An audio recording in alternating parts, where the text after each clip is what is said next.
கிழக்கு வாசல் வீடுங்க. ஃபஸ்ட் ஃப்ளோர் வீடு. சேலம் நெத்திமேடு பக்கத்தில் மணியனூரில் 5500 ரூபாய்க்கு வாடகைக்கு வந்திருக்கு. அட்வான்ஸு 35,000. ஒரு ஹாலு, ஒரு கிச்சனு, ஒரு பெட்ரூம் இருக்குங்க. இதில் ஹாலில் செல்ஃப் இருக்குது. இது பூஜை ரூமாக கூட யூஸ் பண்ணிக்கலாங்க. இது கிச்சனு.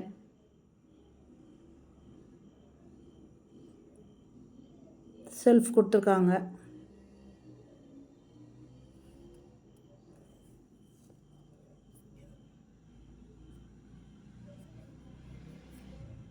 நல்ல தண்ணி, போர் தண்ணி ரெண்டுமே இருக்குங்க.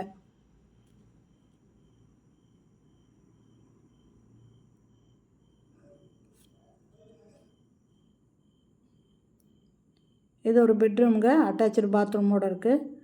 இந்த இடத்துல இடம் இருக்குங்க. இதில் அட்டாளி இருக்குங்க. இந்த வீடு பிடிச்சிருக்கு, இதில் வாடகைக்கு வரணும்னு விருப்பப்படுறவங்க இந்த வீடியோலேயும் மொபைல் நம்பர் இருக்குது. அதில் கால் பண்ணி பேசிவிட்டு வந்து பாருங்கள். பிடிச்சிருந்தா இதில் நீங்கள் வாடகைக்கு வரலாங்க.